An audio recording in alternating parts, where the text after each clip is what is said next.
citizen and veteran. Thank you for making the time, Mark. And our special guest tonight, historian, best-selling author, and Washington Post columnist, Max Boot. Thank you, Max, for being on. Fred, I want to pass it to you first for maybe a table set to introduce why we're here tonight and offer some opening remarks, if you would. Great to be here. Well, welcome everybody to the first town hall in our veteran and military community. You know, the Lincoln Project has a very simple goal: defeat Trump and Trumpism at the ballot box. And we also have other goals, including supporting free and fair elections. I joined the team about a month ago, and the veteran and military community is such a key part of our community in the nation, and of course in the Republican Party and our voting constituency. So it only seemed natural to launch communities surrounding our veterans and our military community. You know, there's such a large audience. There's 18.6 million veterans alive in the United States today, 2 million service members. The larger community can number some estimates as high as 28 million to 30 million people. So it's a large group of folks who are interviewed, you know, a part of the military community. So we're launching our community today with a number of activities. This town hall is one of them. It's great you're all here. We also announced today our first list of 24, the Veterans Leadership Coalition, who are members of a broad streak. Mark is one of them, but we didn't want to just bring in former generals. We brought in members of the community. You'll meet a couple of them tonight. Blair Hughes, who is a caregiver for Wounded Warrior. Dan Barkoff, who's a former Navy SEAL. And we wanted to get the unique voices in the military community so they could tell their stories. They could tell you what's happened across the nation under Mr. Trump's leadership and around the world. And so we're excited to join tonight. We'll be announcing some big initiatives at the end of the night. And we've got a great crew tonight to talk about the issues that face our community. And what our goal here is to make you understand and let you see the inner workings of how these decisions made in the White House, or indecisions sometimes, lead to the challenges our military folks face and our military soldiers face, service members. So excited to be here. I've got a great crew. Ron, I'll take it from there. Absolutely. Yeah. Thanks, Fred. Mark, I want to turn it over to you for your opening remarks. We discussed a little bit earlier, and you have something specific you'd like to share. Yeah, thanks, Ron. What I kind of wanted to say was that reflecting back on my career as a soldier, I remember in coming on here tonight that public servants take an oath to the Constitution. And during that 4-decade career that I had as a soldier, I've taken that oath every time I was promoted, given it each time I enlisted or re-enlisted a soldier. And it was an oath that really meant quite a bit to me because it's different and unique from other countries in the world. It reminds us of who we are, what we do in terms of defending our Constitution and living our values. Today, different than when I joined the military in 1975, we live in a much more complex world. More complex now than a lot of people, I think, can imagine. And this complexity is woven into our national security, into the strategy that we execute for not only conflict around the world, but also strategic engagements, into the deployments of our military, potentially into harm's way. And that's what most concerns me about the current administration, because of the threats that we face and how we might put our soldiers into harm's way. We're asked to fight as the military if diplomacy fails. And we're also asked, as part of that oath, it's kind of an implied task, that we put our life on the line to defend our nation. And we don't want to do that for those who are potentially making mistakes or are very callous about the way they approach sending us into combat. In telling a quick story, I told this to Ron and Fred earlier. In December of 2017, because of my role as a military analyst for a cable channel, I was asked, along with the other military analysts from a bunch of other cable channels, to review the president's new national security doctrine, his national security strategy, the NSS, which is important because it guides an administration of how it faces threats around the world. H.R. McMaster, the former national security advisor, was a friend of mine when we served together. And he asked all of us to take a look at the document before they released it for public consumption and to comment on it, to give our view of what it was saying. You know, and in reading that national security strategy, which, by the way, bears the president's signature on page 2. Anyone that read it would have commented on potential disconnects back then, which have turned into glaring deficiencies now. Because, and I'll kind of run through what the document says, we aren't showing an example to other nations that we are committed to our founding principles as a nation. We're not promulgating our values to other nations, something we've done in the past, something that I did serving under 8 different presidents, 5 Republican and 3 Democrats. Values like the rule of law, dignity and equality for all, reduction of human suffering, the protection of religious freedoms and religious minorities. Those are all the things that it says we're going to do in this document. We're also not strengthening our alliances with other like-minded nations. That's another point that's put in this document that says President Trump wanted to do this. We're not rallying the world against rogue regimes like North Korea or Iran. It seems like the president is going it alone and often independently. He's also not going against nations that mean us harm or some emerging threats that are continuing to spread. One of the things that it says in this document is that we should be prepared to address emerging pandemics. I thought that was an interesting dynamic to state in 2017, since it's come to fruition today. And no matter how many times the president has repeated the lie, we have not, I say again, we have not totally rebuilt the military. We have not given pay raises the likes that the military has ever seen before. And we have not provided new planes, ships, and tanks to our service to completely revamp what we've seen going on and using in the world around us. We're also, and this is probably the most important, we're also not lifting the world by America's renewal or her leadership, setting the example. These were all things that were stated in the national security document and that the president signed. Now, when we were on this conference call with H.R. McMaster, each one of the cable news and analysts and TV analysts made comments. But each of us was concerned because even back then in 2017, while it was a valid document describing how we should address the complexities of the world around us, we also knew it was written for someone who had already demonstrated that he doesn't truly understand the complexities of that America faces. He hasn't shown that he's willing to listen or learn or apply the analysis that experts from either the intelligence community or the State Department or the military provide. And this document was written for someone who has shown that he is by nature transactional. He's someone who's comfortable with dealing with one issue at a time, not understanding that these issues are intertwined and that they involve more than deals, bartering, and monetary exchange. That was 3 years ago. Since then, our military has been whipsawed by tweets and orders that were not coordinated, policies and strategy directives that were confusing, and requests to perform that created turmoil and actually divided the military in the view of the public. We've abandoned the Kurds. We've withdrawn people that were in the middle of a tough fight to guard oil fields. We've countered known and unknown encountered known and unknown intelligence reports about what people are doing to us, and yet haven't done anything in response.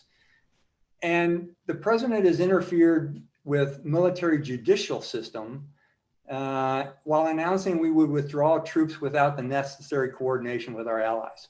These are all dangerous to me. I'm going back to what I said early on, and that we take an oath to support and defend the Constitution. And inherent in that oath is knowing that we might be asked as the military to put our lives on the line in the defense of the nation. Now, what I'd kind of say as my final comment is, we in the military are willing to do that. We volunteer to do that. And we're reminded of that every time we take our oath. But at the same time, the military also needs to trust our leaders. We need to know that our leaders care for us, listen to us, and understand us. And while I've painted the picture of the big strategy. What I wanted to show tonight was a box that I've shown on TV a couple of times, but I wanted to show it here tonight as well. It's a simple cigar box that's been engraved with the term "Make It Matter" on the front. There are 3 people in the military that possess this box, and inside of it, for me, I have 253 cards of soldiers that I've lost under my command in combat. I look at this box, I keep it on my desk, and I look at it every day. I take 1 or 2 pictures out and really try and remember that young soldier, that man or woman who gave their life, made the ultimate sacrifice for their country, and realize that I was at fault in one way or another, that some mistake that I made potentially caused their death, or that one of their subordinate commanders made, or in fact, something that they did in terms of defending the country. And I take this very seriously. I think about this every day, even though I've been retired for 6 years now. What we want is a president to do the same, to understand that the decisions he or she makes, the actions he or she takes, puts these soldiers' lives on the line. So they better be pretty good at what they do. They better study their documents, and they better understand the implications of their actions. And right now, that's all we're asking for, but I don't think we're getting it in return. Before we move on to Max, Mark, I wonder, thank you for those remarks. I wonder if you could sort of lay out for everyone who's watching what the stakes are if we don't succeed, and if Donald Trump wins re-election. How would you put that to civilians who are not members of the military community? Yeah, what we do, and I alluded to it, but we depend a lot on our allies. It's been a military contention that if you have to fight or have to face people who are threatening democracies, you should build an alliance because you can't do it alone. And a good part of my career has been building those alliances, primarily in Europe, a little bit in the Middle East. And what I've seen and what I've heard from allied commanders and governments is that they are lacking some of the same trust in the current administration that we in the military are starting to lose. And you gain trust by drops, but you lose it by buckets, as my dad used to tell me. And every day there were people all over the world in uniform, and diplomats and intelligence services who were trying to gain trust in our allies that had our same view of the world. And truthfully, we've lost that. So there's that perspective. The other perspective is we have seen rash decision-making, commands and orders given by tweets, a lack of collaboration and cooperation with others, with both inside of our government and outside of our government. And truthfully, I'm surprised we haven't had more of a mess than we've had, that we've put people in harm's way, that we could have done that very easily in many situations, but we didn't. And I'm concerned that if we continue under this administration and the way they are playing quick and loose with the facts and with people's lives, that we will certainly put more cards into my box. And that's what I'm concerned about. Ron, I'd love to add too. I think what I heard from Mark too is and I know as a former Lieutenant Colonel in the Army and leader in combat, I lost men in combat in my very in Desert Storm. I think what I keep hearing though in that early part is the solemn duty of the Commander in Chief. I think when you take that role on, it's an elected position, but you literally have the title of the Commander in Chief of the Armed Forces, and respecting and understanding that the decisions you make, even a light decision, a tiny decision, can lead to death. Trump learned this early on when he authorized the SEAL raid that ended up getting a young man killed. And there was a recent commercial by VoteVets about how angry the father was because it was a raid that had been disapproved by the previous administration. Trump just I think he made the decision at dinner with Steve Bannon. It was a light decision. And then men got killed. And I think that's been part of our frustration too, with those of us who are veterans especially, is it just seems like Trump's never understood the solemn duty that goes with being a commander in chief. And guys like Mark and I and others who have served understand that. Mark's bod tells it all, right? We've all got those cards. Some are visible, some are hidden inside of us. But I think that's what I hear a lot of is Trump has never grown into the job. Trump has never tried to grow into the job. What I'd say in response to that, Fred, there's an old expression, you've probably heard it: take your job, but never yourself seriously. And what we have in our current president is he's taking himself very seriously and not taking the job seriously at all. Right. I want to switch gears a little bit and move to Max. Max, I wonder if you could talk a bit about why Trump's foreign policy is almost entirely a failure, especially touching on him pretending to stand up for the military while letting them down. First, it's a pleasure to be here with Fred and Mark and all of our other great veterans who have given so much for this country. As a historian, I'm struck by the date. This is September 1. Tomorrow is the 75th anniversary of the signing of the Instrument of Surrender by the Empire of Japan on the deck of the USS Missouri, anchored in Tokyo Harbor, the surrender accepted by General Douglas MacArthur on behalf of the Allied forces. That was the end of World War II, the costliest conflict in American history, in world history, the second costliest conflict in US history. We lost 400,000 Americans to defeat Imperial Japan, Nazi Germany, and Fascist Italy. That was a devastating conflict. And out of the ruins of that war, out of the deaths of 400,000 Americans, the greatest generation tried to build a new world order that would prevent a World War III from breaking out, and that would safeguard us and our allies. And they did that by basically championing the principles of collective security, free trade, promotion of human rights and democracy. Those were the basic underpinnings of the post-World War II American-led order. And of course, that order was guaranteed by American troops, because after World War II, we did not take this America first attitude. We took a much broader viewpoint where we said it was in our interest to protect our allies so that we could prevent the next war from breaking out, rather than having to respond as we did after we were attacked in Pearl Harbor in 1941. And so we kept troops on the front lines of freedom in East Asia and in Europe to safeguard our freedom and that of our allies. And we created alliances like NATO. We created a free trade system built around GATT and the IMF and the World Bank. This was the great achievement of the greatest generation. This is what made the sacrifice of World War II ultimately worthwhile, because it ushered in the longest period without great power conflict in modern history. In the last 500 plus years, no World War III, and the greatest expansion of human freedom and prosperity on record, which was really been underpinned by American power, by the American forces deployed all around the world to safeguard the Pax Americana.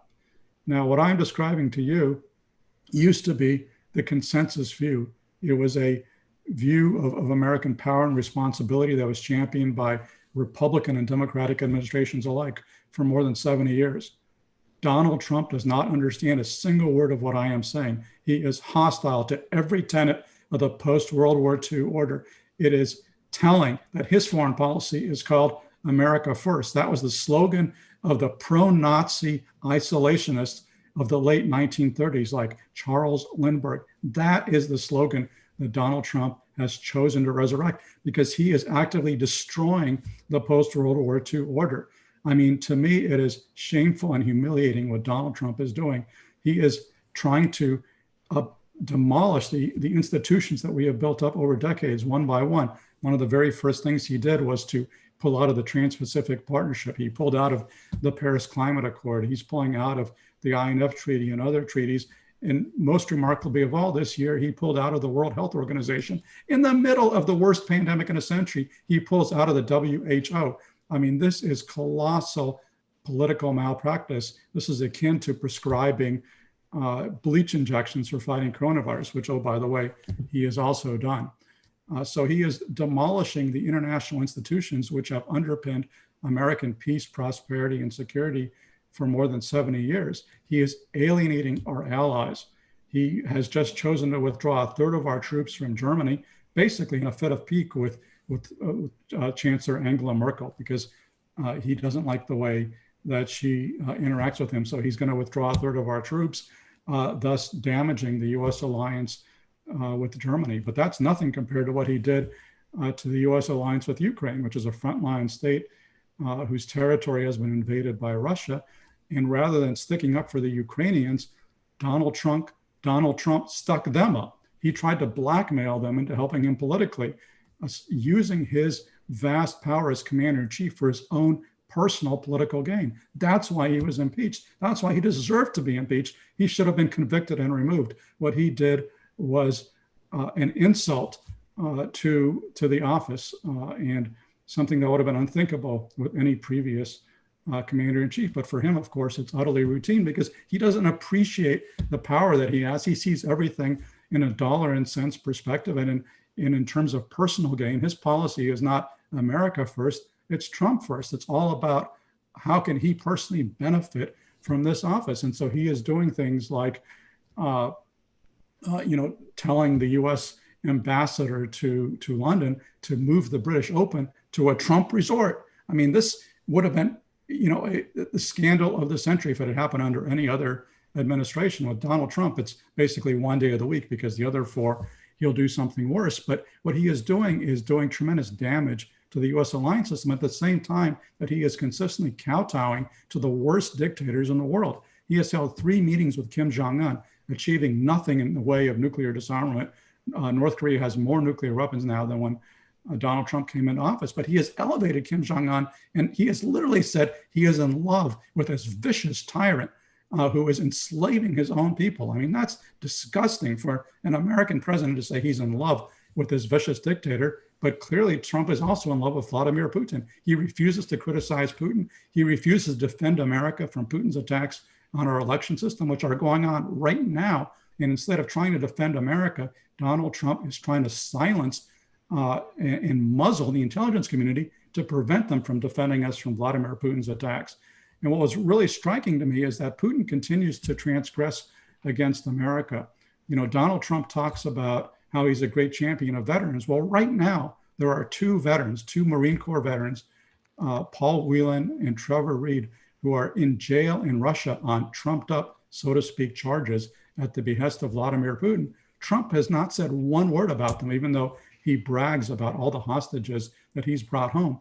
But he is pursuing a Russia first policy, not an America first policy. So these 2 Marine veterans are left to rot in Russian jails. And just last week, you had Russian forces in Syria, you had a Russian armored personnel carrier ramming a U.S. vehicle, injuring 4 American soldiers. Trump has not said one word about that. In his convention speech, he talked a lot about China because he sees attacking China as being politically advantageous for him. And he's walking us into a Cold War with China without any strategy or kind of end state in mind. But he did not mention Russia even once because he is so subservient to Vladimir Putin. And it's not just Putin, it's also Erdogan. It's all these other vicious dictators that, yeah, we have to deal with, but we don't have to love them. We certainly don't have to say that we are literally in love with these guys the way that Donald Trump has said with Kim Jong-un. And so he is rapidly sacrificing America's moral authority and standing in the world and rapidly dismantling this international order that was built by the greatest generation. And I fear the cost of that. I think it'll be very hard to rebuild, even if Trump is voted out in November of this year, as I hope he will be. But Trump, it's hard for me to see any victories, any foreign policy victories that Donald Trump is leaving behind. What he's leaving behind is a more dangerous world with states like China, Russia, and Iran more powerful and more threatening than when Trump arrived. He hasn't solved those problems. He hasn't done any of these great deals that he promised he would. He has acted in his own narrow self-interest, and he has sacrificed America's interest, which is supposed to be first and foremost his responsibility as commander-in-chief. Max, thank you. Go ahead, Fred. Did you want to jump in? Yeah, and again, I was nodding vigorously because, as Max mentioned, that recent incident of the Russians in Syria, yeah, 4 U.S. soldiers were injured. We know they have traumatic brain injury, TBI. Okay, so again, up here in the White House, there's Trump with the handle And then down at the very end is troops, there's soldiers, there's their families here at home waiting for that fateful phone call that they've gotten. It's we're going to pay a price today and tomorrow. And the people paying the price today are service members. I think that's why you saw that Military Times poll. We haven't had a chance to mention it yet. The Military Times annual poll came out yesterday showing that it's a trend. It's an unusual poll because of the way they do it. But there is a clear trend that over the last 4 years, service members and their families, their opinion of Donald Trump has fallen dramatically, where the majority now, according to this poll, will be voting for Biden. That's because they see the truth of it. They're the ones suffering and paying the price for the mistakes that he's making and their families. Yeah. I mean, the point I would emphasize is I really think that Trump is sacrificing the gains that so many troops have given so much to achieve, going back many decades, going back not just to World War II, but going back more recently, because right now he is pulling out of Afghanistan, even though the Taliban are completely undefeated, as strong as ever. And so it makes you wonder, what did all these US troops in Afghanistan fight and sacrifice for if Trump is just going to give up the battlefield to our enemies? Yeah. Gentlemen, before we move to the second half of this event, where we're going to switch panels to two additional guests, I want to read a question and have you react to it from one of our listeners. And I apologize for those of you listening. We're not going to have time to do live questions and answers on this call because I want you to hear from our guests as much as possible. But I do want to read one question in each of these segments. And the first one here is from Roberta Vincent. And she says, we already know about the Trump administration not showing proper respect and help for our allies, like the Kurds in Syria, and ignoring Putin's paying Taliban with bounties for killing our soldiers. What else in this vein should cause us concern? And I think you all have spoken a lot to what our viewers here should be concerned about. Is there anything else you might say to Roberta? I'll start by saying that he is, even though it has not been as overt and really shown to the American public, his treatment of many of our European allies, which I'm most familiar with, has been just reprehensible. The way he has treated Mrs. Merkel, the way he has treated the Baltic states who are on the front edge of freedom. Several of the other countries in Europe have just been, they've really been ignored by the president and actually insulted by him at many of the NATO conventions. But you also take a look at the actions he has undertaken. We're talking about the potential for dealing with Mohammed bin Salman in Saudi Arabia, a guy who contributed to the murder of a Washington Post journalist. And yet we, as a government, are showing them great kudos and great respect when they should be really approached on this issue of how they're killing someone from the United States. So, I mean, those are the kinds of things that are exponential. It's been overwhelming. In any other administration, each one of those things would have taken the headlines because we are so overwhelmed by the constancy of it and the numbers of it, America doesn't even see it. And unless you're really imbued in foreign policy or international affairs, you don't even know about it. But there has been continual insults on a repeated basis to our allies and friends, while cozying up to those who are our foes. Max. Yeah, I mean, I think that's very true. And I would also add the example of South Korea, one of our closest and dearest allies, going back to the Korean War. Donald Trump is trying to stick up South Korea to vastly increase their contribution for U.S. troops. He's already done that. They increased their contribution to nearly $1 billion. But for Trump, that's not enough. He wants to increase it to $5 billion, which is more than the actual cost of stationing U.S. troops in South Korea. He actually wants to turn a profit on this because he basically sees U.S. troops as mercenaries. He thinks that they are there to make money, not to serve with our allies. And this is tremendously insulting to Koreans because they are incredibly proud of the fact that they have stood shoulder to shoulder with the United States in every single war since the Korean War. They sent 2 divisions to Vietnam. They sent troops to Iraq. They have been with us all the way, are some of our closest allies. And Donald Trump is insulting them and saying, hey, unless you increase by 5 times your contribution for U.S. troops, we're going to pull them out because we want to turn a profit. And John Bolton in his book actually quotes Trump as saying, I want to turn a profit. This is not the American way. This is an abuse of what U.S. forces are all about, which is the collective security of the United States and our allies. And Ron, if I can, I'm sorry, I'd like to add one more thing to that because Max reminded me of it. And that is, I'm going to go back to Europe and our allies. When we were fighting in Afghanistan, initially against the Taliban, at the early stages of the Afghan war, we requested assistance from our allies around the world. The Europeans, the NATO alliance, stepped up where the ISAF force, the International Security Assistance Force in Afghanistan, most people thought it was all Americans. About a third of that force came from our allies, and about 90% of those allies came from Europe. These are the same people that Trump is saying aren't paying enough, and yet they have paid in blood and their nation's treasures. I mean, the small country of Estonia, I once went to a chapel service where they were honoring an Estonian soldier who had been killed in Afghanistan. And the number of soldiers they had on the wall who had contributed the last full measure only paled in significance to the number of Polish soldiers and to the number of German soldiers and to the number of, I mean, name that tune, all of them were there and they gave their life and treasure. But America doesn't realize that. That's what we get from alliance, fighting alongside our allies.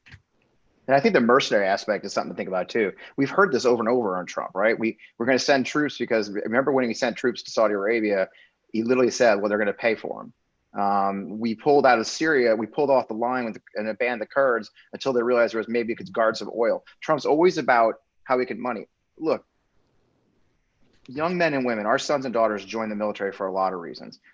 Good education and opportunity to serve the nation. They don't sign up to be mercenaries for Saudi Arabia to guard their oil or anyone else. And Trump is, everything is about a business transaction. And our sons and daughters should not be part of a business transaction with the president of the United States.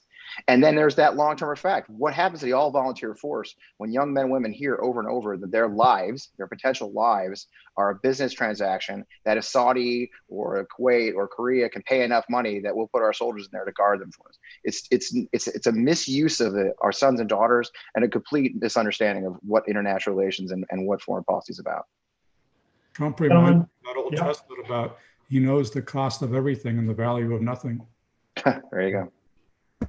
That feels like a perfect place to leave this half of the event. Gentlemen, thank you for being with us tonight. Fred, I wonder if you could introduce the ad that we're going to play as we switch panels here.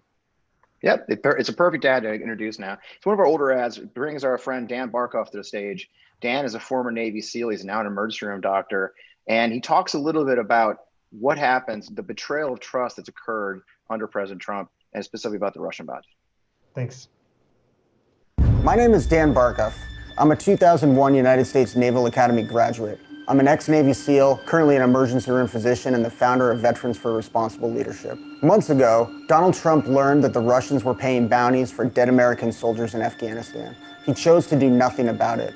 Any commander-in-chief with a spine would be stomping the living shit out of some Russians right now, diplomatically, economically, or, if necessary, with the sort of asymmetric warfare they're using to send our kids home in body bags. Mr. Trump, you're either a coward who can't stand up to an ex-KGB goon, or you're complicit. Which is it? Donald Trump is unfit to be our commander-in-chief, and that's worse than useless. I'm a pro-life, gun-owning combat veteran, and I can see Trump for what he is, a coward. We need to send this draft dodger back to his golf courses. The lives of our troops depend on it. The Lincoln Project is responsible for the content of this advertising. A little subtle. A little bit subtle. Like Dan.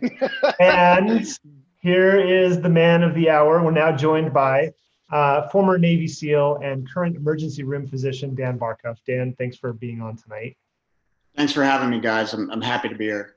And we also have Blair Hughes, who's an advocate for wounded veterans and military caregivers. Blair is the wife of a U.S. Army infantryman who was severely injured in Iraq in 2008, and she's also a mother of 5. Hi, Blair. Thanks for being on with us tonight. Thanks so much for having me tonight. Dan, I want to go to you first and have you talk about the Russian bounties, which we talked a little bit about in the previous segment, and war criminal pardons? Yeah. So, wow, that's a whole ball of string to unwind there. But, the Russian bounty scandal, what happened was Donald Trump was made aware that a division of what we used to call the KGB, the GRU, was paying $100,000 a pop for dead American soldiers. It was in the presidential daily brief that's been confirmed by multiple credible news sources. It's been confirmed by multiple, leaks from within the intelligence apparatus. I often, I feel he's either a coward or complicit, and his excuse 67 days ago when he, learned of this, or when this story broke, was that it was never brought to his attention. So, okay. So even if it was never brought to your attention prior to that, which is giving Donald Trump quite a benefit of the doubt, which I don't think he deserves, we're quickly into, well, what have you done in the last 2.5 months? And so, I mean, a bounty, paying money for dead American soldiers to do nothing about it. Any president worth their salt, whether that's choose a party, right? I mean, forget about presidents even. Any presidential candidate, Michael Dukakis, okay, Bob Dole, choose someone. They would have gotten Putin on the phone immediately. That second, they would have left that meeting and said, get me Vladimir Putin on the phone right effing now. And that did not happen. And so, a bounty scandal, I was trying to think of what does a bounty scandal mean? I mean, the NFL got this right, okay? The Saints were paying money to tackle people and injure people and put them on the disabled list. And Sean Payton got suspended. Their defensive coordinator, I forget his name, he got suspended. And this is Roger Goodell, who is no bastion of incredible leadership, okay? So, Donald Trump, what have you possibly been doing in the last 67 days? I mean, how many times has this guy gone to the golf course? But, if someone was paying money for someone who's important to you to be hurt, I think you owe some explanations. One thing I talk about a lot too on that, Dan, is it changes the dynamic for it. I've heard a lot of folks who don't understand our world say, what's the big deal? That the Taliban are trying to kill you anyway, so they're getting paid for it. But what I experienced, I had the unusual experience of having a bounty placed in my head in northern Iraq in 2003. And what I explained to a lot of folks, you understand, when you add money to the mix, it takes a guy who maybe didn't have a stake in this. Maybe he's just a farmer, but he's poor.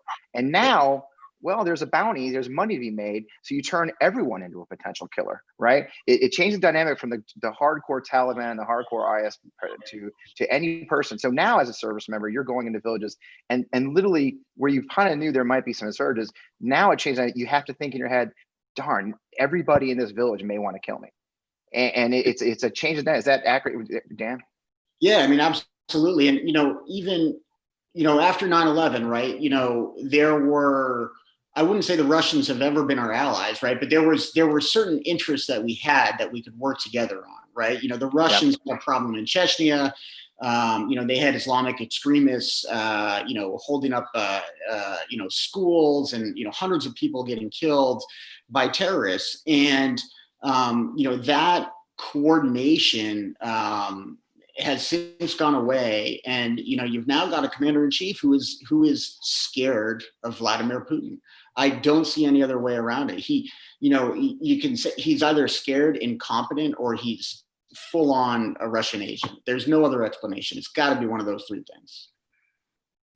Blair, you have a personal connection, and I wonder if you could share a bit about Trump's impact on military families. I'll leave it open-ended because I know what you have to.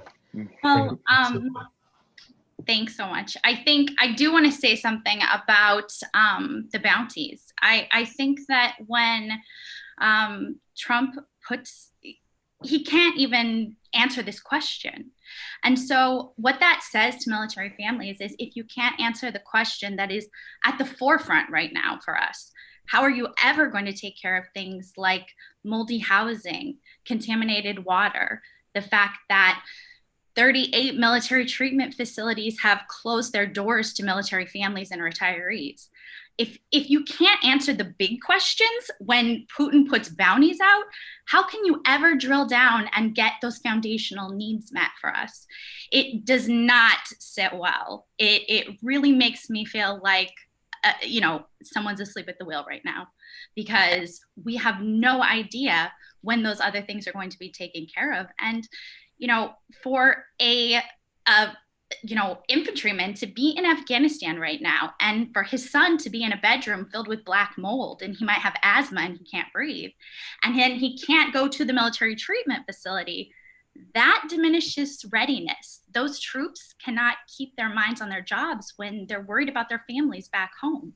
So we need to take care of those things too. Fred, actually, I'm sorry. Blair, do you want to talk about traumatic brain injuries?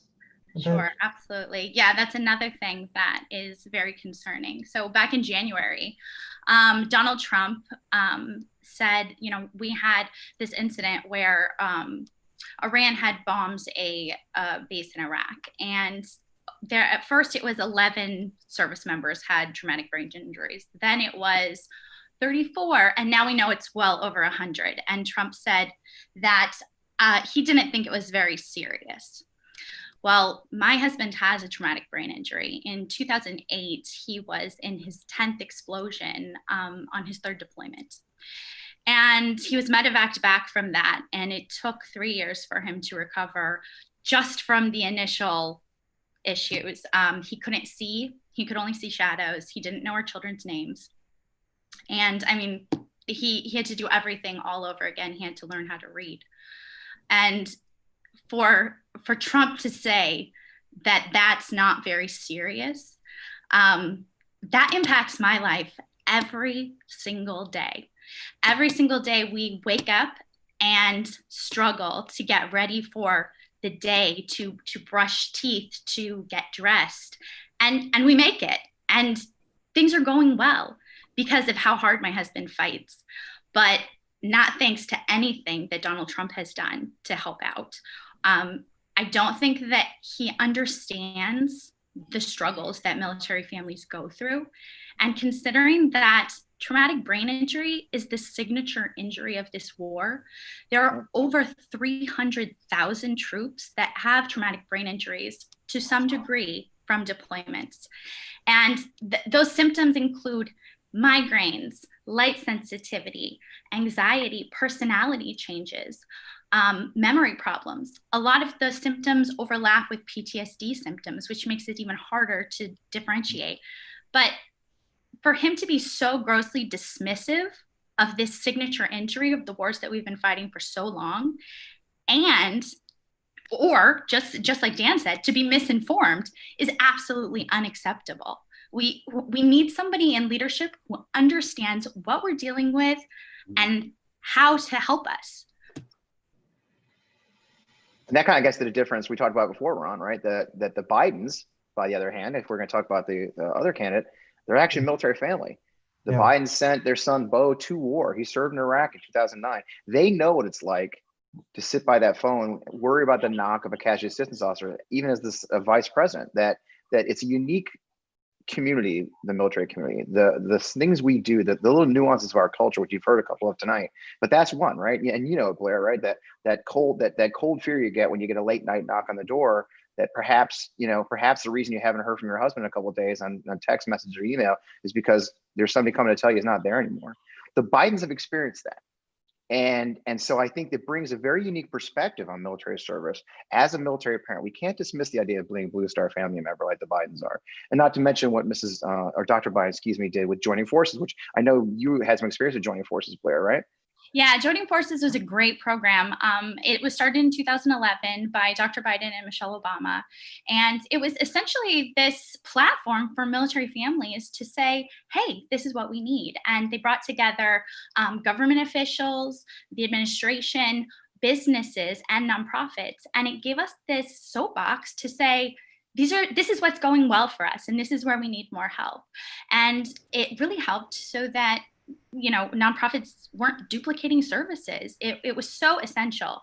It was kind of like we were turning the Titanic, very, very slowly with military culture.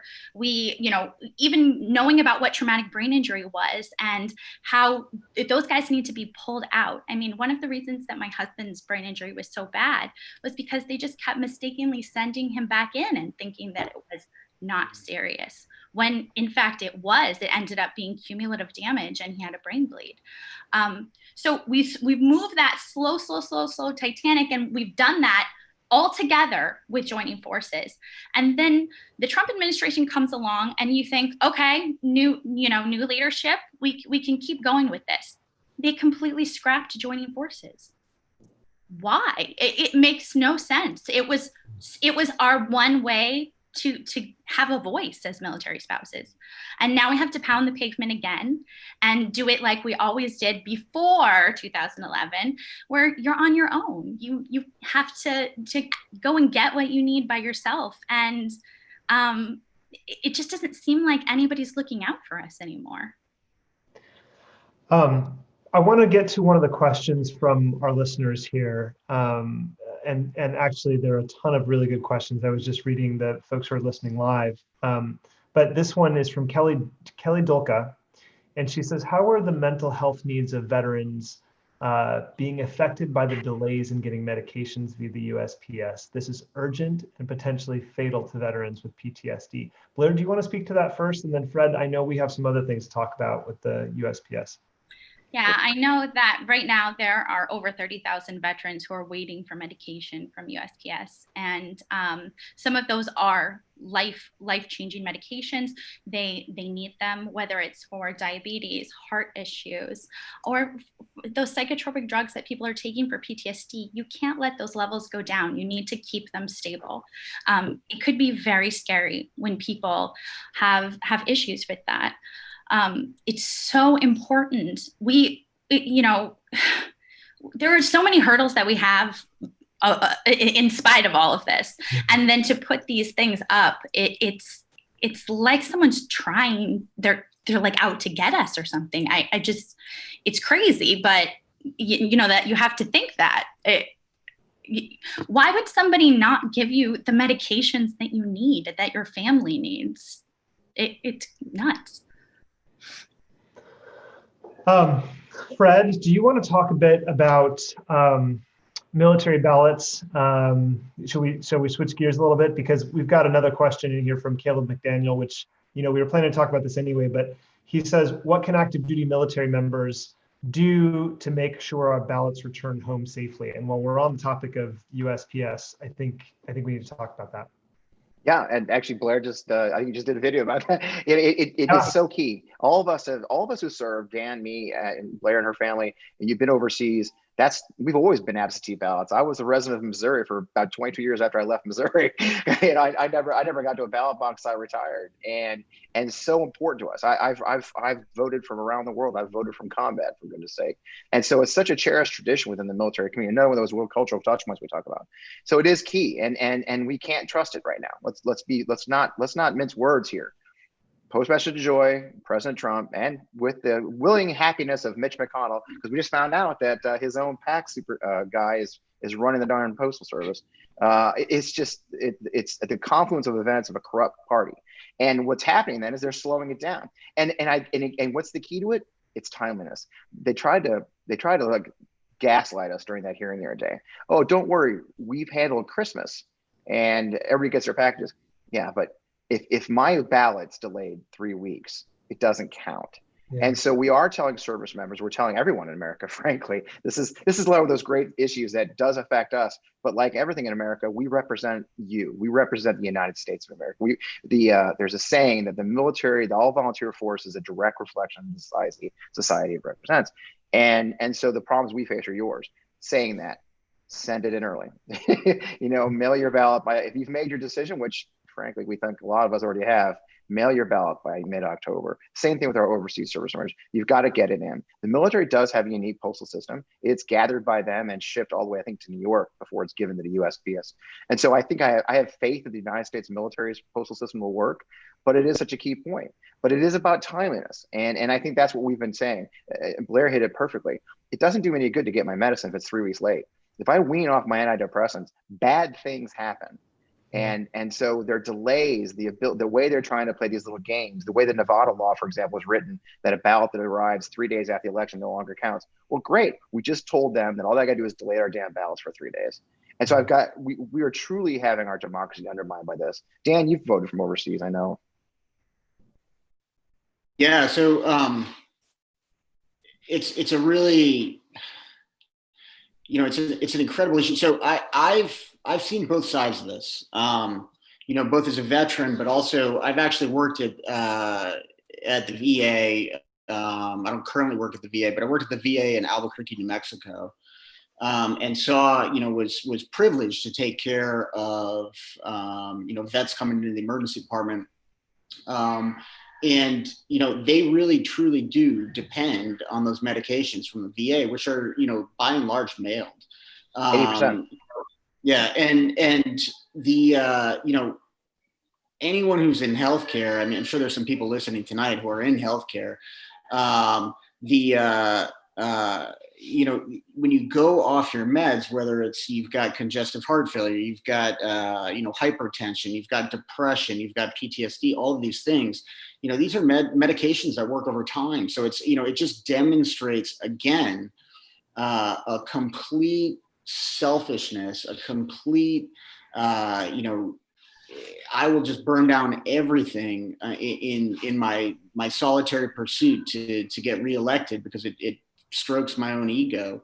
The guy does not care about the military family. He does not care about active duty troops. He does not care about veterans. I mean, if you want to think about, the pandemic, which is gripping our country, which has a higher mortality the older you are, which has a higher mortality the more medical comorbidities you have, diabetes, COPD from years of smoking. These are things that kill you if you get COVID. And these are, this is literally almost every patient from the Vietnam era backwards who comes into the VA, and they're dying because Donald Trump does not care if they die. He doesn't care. And he's allowing them to die by delaying their meds deliberately in an attempt to rig the election. So, the guy would rather some kid who at 19 years old was fighting in Khe Sanh or on the Pusan perimeter, he would rather that man die by not being able to breathe than, try to win an election fair and square.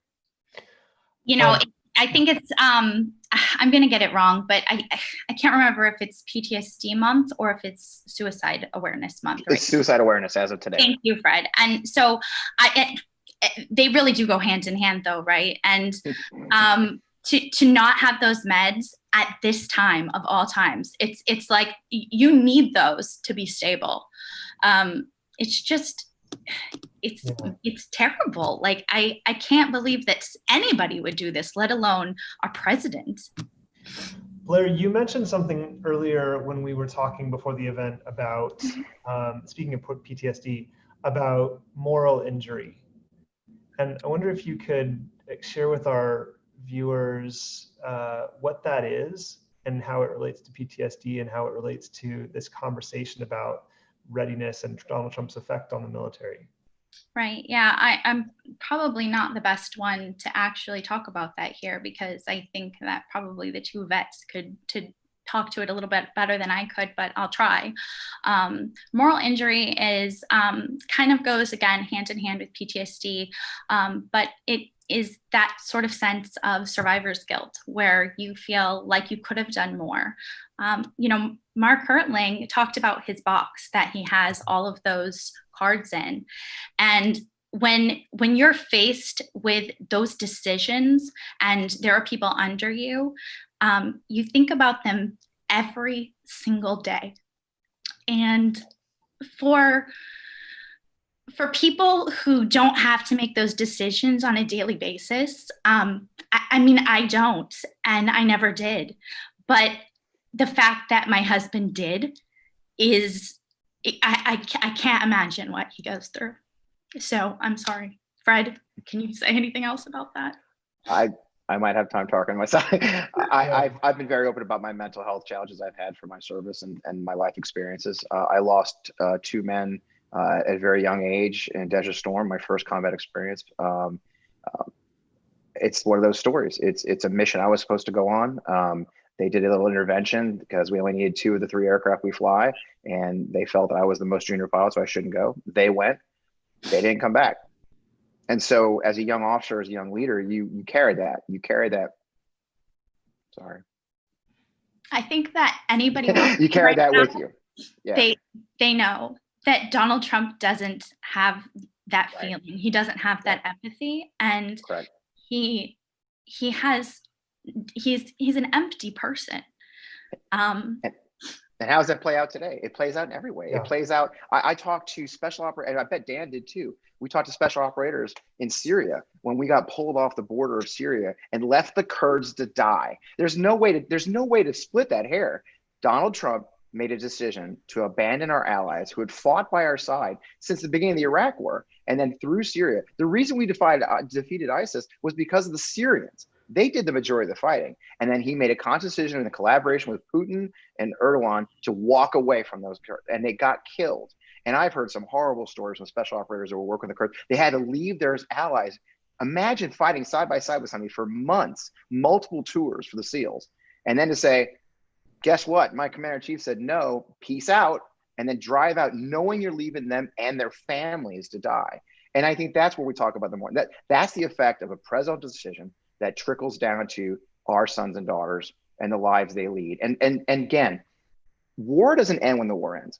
That's what the VA is about, right? We have to take care of our sons and daughters for the rest of their lives. That's the commitment Abraham Lincoln made, to take care of those who fought our wars. And it's the mission, the motto of the VA. So if you think this is if you think one term of 4 years of this madman and the effect it has, imagine 4 more.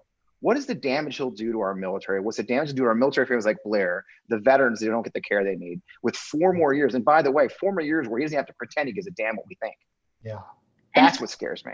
A lot of those moral injury issues do not just end with the service member. They come home, they have 100%. Nightmares, they have awful feelings, and it actually carries over to our caregivers, and their children have secondary PTSD from those issues.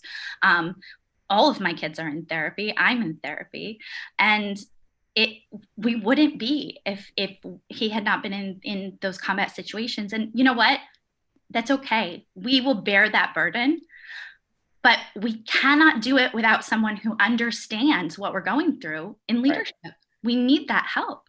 Yeah, that's the fundamental problem, I think, or a fundamental problem. So Trump fundamentally does not get the nature of professional military operations.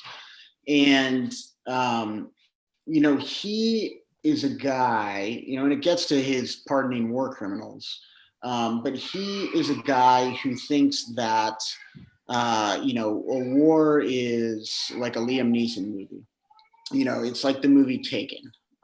You just go out and you get the bad guys, and the tougher you are, and you just got to be harder than them, and kill everybody and let God sort them out kind of philosophy. And that is not how wars work. And it's also frankly kind of insulting. Like, we're not tough enough to get it done before. Like really, JSOC in the Al Anbar province wasn't tough. The Marines in Ramadi in 2006 weren't tough. The kids in the Korangal Valley weren't tough.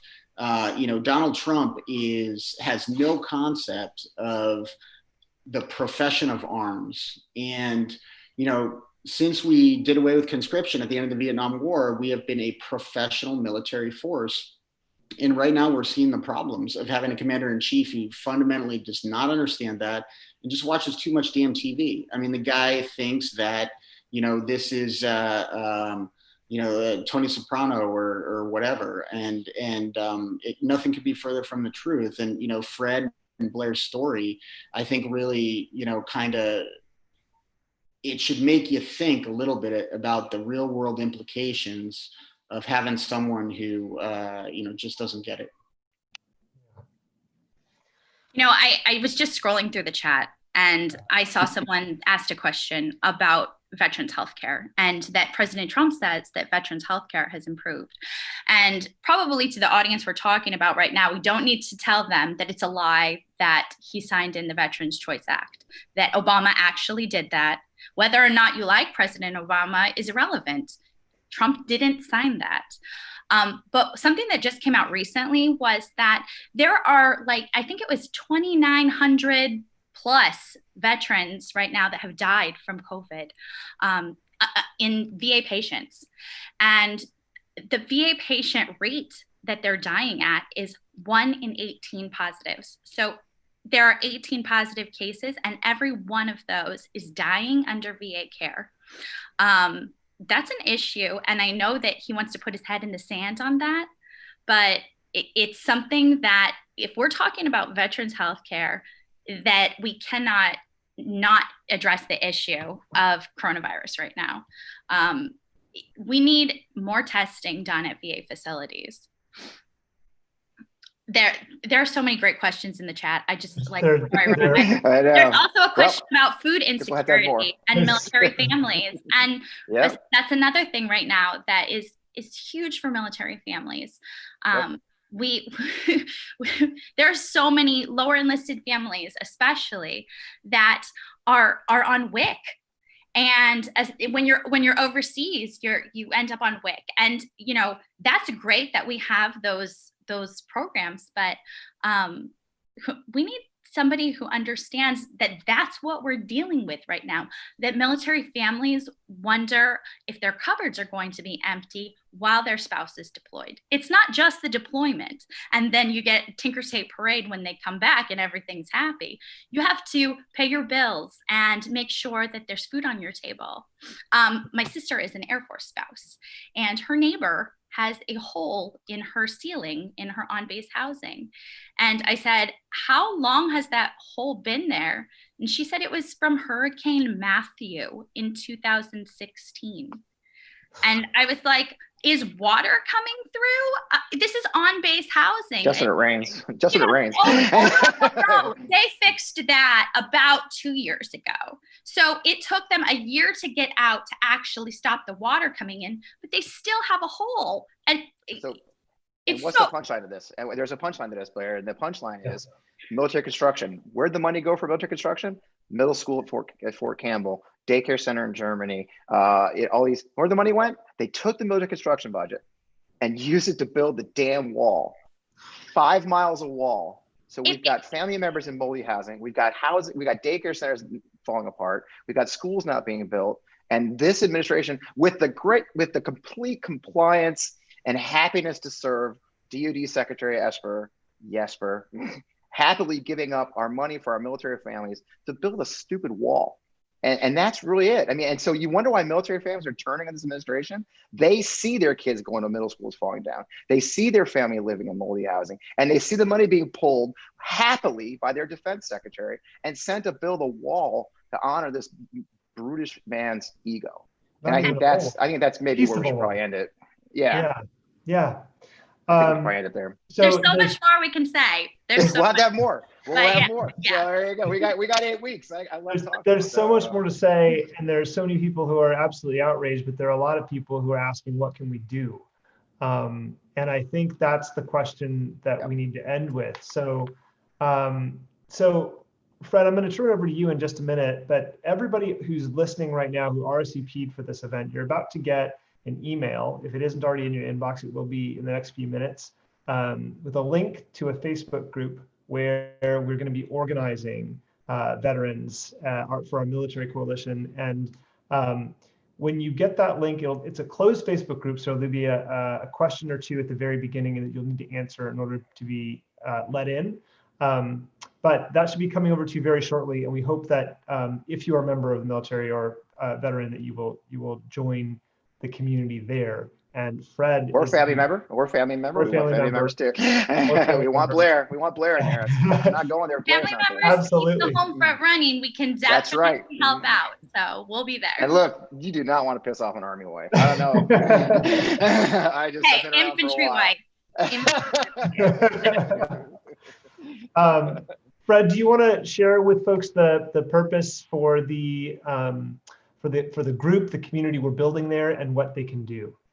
So the group a big part of the group is going to be talking to you, organizing events, and helping you understand. But we're really excited about that third pillar of the Lincoln Project's mission, that third pillar, which is free and fair elections.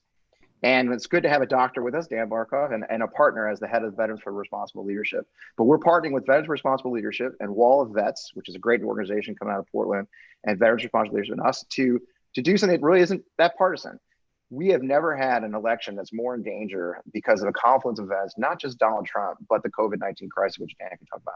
You know, when I joined the Lincoln Project, a lot of us military people are like super fans of Joshua Chamberlain, right? I don't know, probably, so Joshua Chamberlain, if you don't know, was a professor at Bowdoin University in Maine. When the Civil War started, he volunteered to serve. They wanted to make him a general right away. He refused. He said, I need to learn the business. They made him a colonel. And many of us know Joshua Chamberlain for a lot of good reasons. But the moment we know him for is the Gettysburg Battle and the day 2 of the Gettysburg Battle. And Joshua Chamberlain found himself in the 20th Maine on the far left side of the Union flank on a little hill called Little Round Top. And they just by confluence events were the unit holding the line when the Confederate regiment from Georgia and Alabama attacked in repeated waves against this small hill, to the point where the 20th Maine ran out of ammunition. And when they ran out of ammunition and they're still attacking, famously, Chamberlain said, bayonets, and they fixed their bayonets and they charged downhill to attack and broke the Confederate assault and chased them from the field. He was actually later awarded the Medal of Honor for that action. And so I think we lost Dan. And so so that inspiring moment, that moment when the Union was in danger, the high watermark of the Confederacy is considered, the man who stepped into the breach was Joshua Chamberlain. Why do we know him well, and why do I love him for the Lincoln Project? He was injured a couple of times, but later he'd be promoted to Major General by Abraham Lincoln himself, and would be the guy selected to accept the surrender of the Confederates that day at Appomattox Courthouse. So he's kind of an inspiring guy. So we kind of look at this moment in history, and we're there again. And so what we're asking our friends and the veteran and military community to do, we're asking you for, once again, we want you to step up for the country, put on a mask this time. We want you to volunteer in your local polls. This election is the most important one of our lifetime, I believe, and also one of the most in crisis. The COVID-19 crisis means the elderly are most at risk for this disease. And guess what most of our poll workers are? Most of our poll workers are elderly. And so we're seeing terrible numbers. I believe we saw, Ron, 90% of poll workers in Alaska were not able to work this year. Yeah. Jennifer, the governor of Michigan just put out a call for 8,000 volunteer poll workers because their normal poll workers can't make it. Our election massive shortage across the country right now. Across the country. So a number of groups are doing it. My friend Jason Kander out in Kansas City, a great American and a veteran himself, is organizing. So we're asking you, veterans and military community members and supporters, to step up and volunteer in your community. I don't want you to guard. We don't want you to guard. This isn't about militia. This is about, no kidding, put on your mask and volunteer in your community to make sure that we have an election, and then everyone gets a chance to have their vote count. And if they're going to take the risk to step out and vote, we want you there, put on your mask, be safe, and volunteer to be a poll worker in your local community. We've got 18.6 million veterans. Don't yes, ma'am. poll workers get paid too? Some do. I didn't even think about that part. I had no idea, but yes. So that's what we're gonna do. So we'll be sending out information. Ron, you can tell more about the information we'll be sending out. Yeah, we will be. I want to also note that that the poll workers are essential to an election, because without enough poll workers, the state, the county will use that as an excuse to close down polling locations on election day. If they don't have people to work the polls, it's possible that those polling locations won't be open. And Correct. That disenfranchises minority communities and people who are going to vote on the same day, who maybe didn't get their absentee ballot and couldn't mail it back in, and they're actually going in person to vote. That's a big problem, because we need record numbers of turnout in this election, because we need to absolutely repudiate this president. It can't be close. So when we say there's a shortage of poll workers, it's not a small issue, and there's a shortage across the country because of COVID. So So Fred's appeal is extremely important and urgent. We'll be posting more information about that in the Facebook group. And public. Yep, exactly. And I think that CJ just kindly put more information in the chat there. There's a link, both a link to the Facebook group and a link to more information about the poll workers shortage. Fred, do you have anything else to add before we let everybody go? No, this has been amazing. We're going to do it again. We love you start using. So we got a new hashtag because we're all about the hashtags, right? So hashtag Lincoln Veteran. We'd love you to tag in your post about tonight. We hope you talk about tonight. Don't talk about my looks. It hurts my feelings. And tag Fred on Twitter because he loves that. Yeah, FP Wellman, hit me up. I'll probably know you. But hashtag Lincoln Veteran. And that's how we'll find out who's talking about it. Who are the veterans and their family members and their community members are going to step up to the plate. We're thrilled to have you. I hope you join the Facebook group. We're going to put a lot of information in there. We're going to keep you filled. We're going to give you videos. When your mom sends you that crazy email, we'll give you something to send back. We're thrilled to, just so excited about this launch. There'll be more coming. We've got a lot of great ideas, more events like this for our community. But we've got 8 weeks to get this right, folks. We've got 8 weeks. Yep. And there's a whole team, right, of so many different veterans and military family members. Yep. 25 members now, right? Yeah. Some people have been asking in the chat about female veterans. I know there's female veterans. Yes, we have a wonderful Major General Varvish, who is a 2-star Army general, retired, started off as a Vietnam nurse and rose to the rank of Major General in the United States Army. We've got a wonderful group, a diverse group that represents today's military from multiple generations. Wives, we've got a Gold Star mom, the wonderful Judy Gentz, who appeared in our podcast. A couple of other caregivers like yourself, Colleen Saffron down in Texas. I'm really proud of the group we've built, and we're going to be adding more. These are unique voices, and I hope you'll check them out. They'll have them on our website. We'll post it in our Facebook group too. Absolutely. Really and speaking of Judy Gentz, if you haven't listened to that podcast episode, great podcast called Trump versus Military Members, and it's terrific. Where can I find that podcast? Because I haven't heard it. It's on Apple Podcasts. It's on Spotify, Google Podcasts, and anywhere else you could. Everywhere. Is it just under Lincoln Project? The Lincoln Project. Okay. It is. Yeah. Sorry. Blair, thank you. Fred, thank you. Max, Dan, wherever you are. And Max and Dan and Mark, thank you very much for being with us tonight. And to all of you at home, thank you and good night.